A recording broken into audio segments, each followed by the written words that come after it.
एक शहर में एक छोटा सा परिवार रहता था। उस परिवार में मनीष, उसकी पत्नी कविता और उनकी बेटी शीना रहते थे। मनीष एक बहुत ही बड़ा बिजनेसमैन था। वो अपनी बेटी शीना से बहुत ही प्यार करता था और उसकी हर जिद पूरी करता था। शीना भी अपने पापा को बहुत प्यार करती थी क्योंकि उसके पापा उसे कभी किसी चीज के लिए मना नहीं करते थे।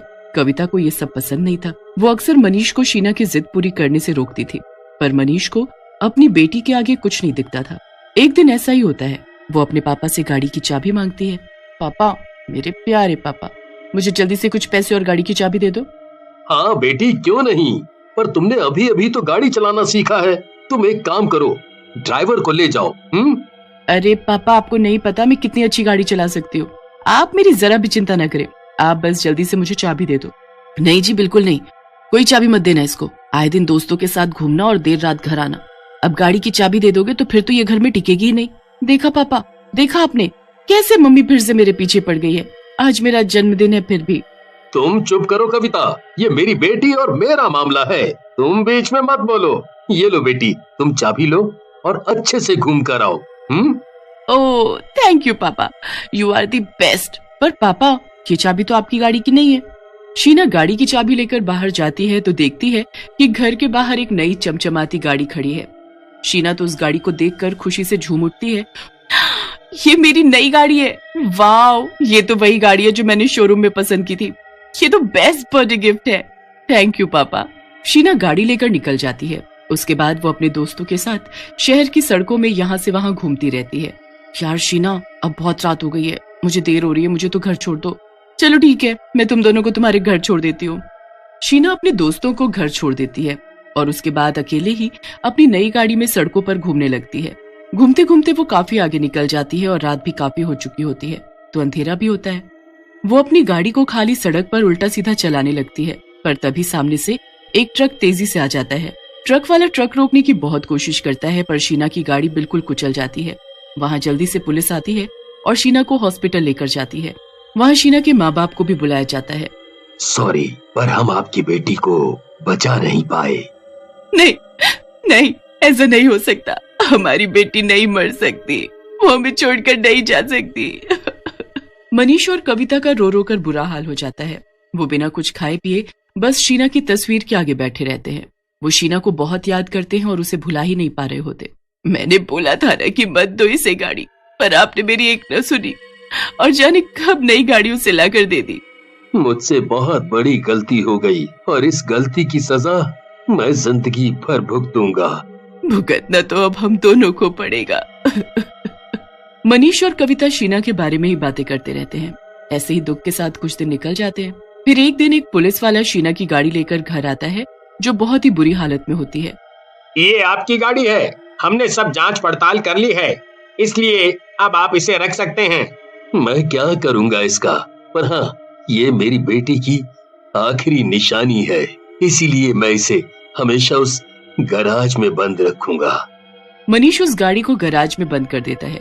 पूरा दिन ऐसे ही निकल जाता है और रात को मनीष और कविता जब दोनों सो जाते हैं तो गैराज से अजीब सी आवाज आती है, जैसे किसी ने गाड़ी स्टार्ट की हो। फिर गैराज का दरवाजा अपने आप खुल जाता है। दरवाजा खुलने के बाद वो गाड़ी अपने आप गैराज के बाहर चलकर आ जाती है और गैराज के बाहर एक चुड़ैल खड़ी होती है। वो चुड़ैल उस गाड़ी में बैठती है और उसके बैठते ही गाड़ी पहले जैसी नई हो जाती है। उसके बाद वो चुड़ैल गाड़ी लेकर निकल पड़ती है।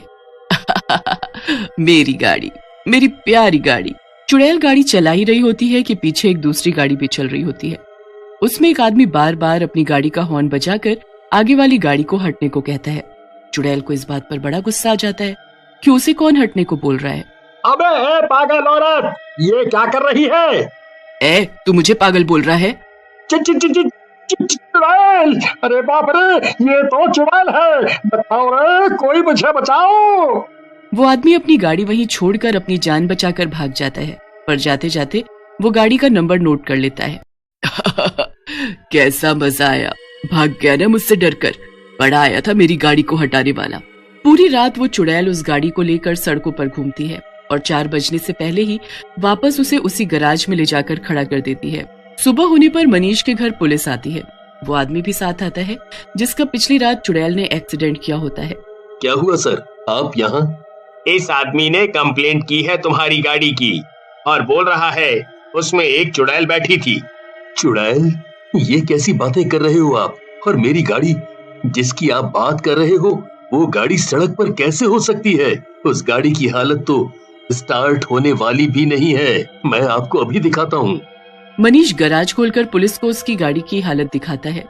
हे भगवान, यही गाड़ी तो थी, पर ये तो कितनी बुरी हालत में है। कल रात जब मैंने इसे देखा था तब तो ये बिल्कुल नई जैसी थी। कुछ दिन पहले इस गाड़ी से मेरी बेटी की मौत हुई थी और तभी से ये गाड़ी इस गैराज में बंद पड़ी है। हमने तो इस गैराज को खोल कर भी नहीं देखा। वो आदमी अपनी कंप्लेन वापस ले लेता है और चला जाता है। पर अगली रात फिर से रात को 12 बजे गैराज के बाहर वही चुड़ैल आकर खड़ी हो जाती है। वो गैराज का दरवाजा अपने एक इशारे से खोल देती है। उसके बाद वो गाड़ी में बैठ जाती है। गाड़ी में बैठते ही गाड़ी अपने आप ठीक होने लगती है और वापस पहले जैसी नई हो जाती है। उसके बाद वो गाड़ी स्टार्ट करती है और निकल पड़ती है। सड़कों पर वो पागलों की तरह गाड़ी चलाती है, कभी इधर तो कभी उधर। आते जाते वो लोगों को परेशान करने लगती है। अब आओ, कौन आएगा? अब मार कर दिखाओ मुझे टक्कर। अब मेरा कोई कुछ नहीं बिगाड़ पाएगा। अब तो मैं सबका जीना मुश्किल करूंगी। अरे मैडम, कैसे गाड़ी चला रही हो? दिखाई नहीं देता क्या? अभी तुम्हारी वजह से मेरा एक्सीडेंट हो जाता। तेरी इतनी मजाल जो मुझे पागल बोले, तुझे तो मैं अभी बताती हूँ। चुड़ैल उस ट्रक वाले का पूरा ट्रक पलट देती है। उस ट्रक में ढेर सारी सब्जियां होती हैं जो पूरी सड़क पर फैल जाती हैं। ट्रक वाले को भी काफी चोट आती है। अगले दिन वो भी कंप्लेन करता है तो उसे भी वही जवाब मिलता है कि वो गाड़ी चलने की हालत में ही नहीं है तो एक्सीडेंट कैसे कर सकती है। वो आदमी पुलिस वालों को बताता है कि उसमें एक चुड़ैल थी, पर सब उसका मजाक उड़ाने लगते हैं और उसे ही बोलने लगते हैं कि तू पीकर ट्रक चला रहा होगा।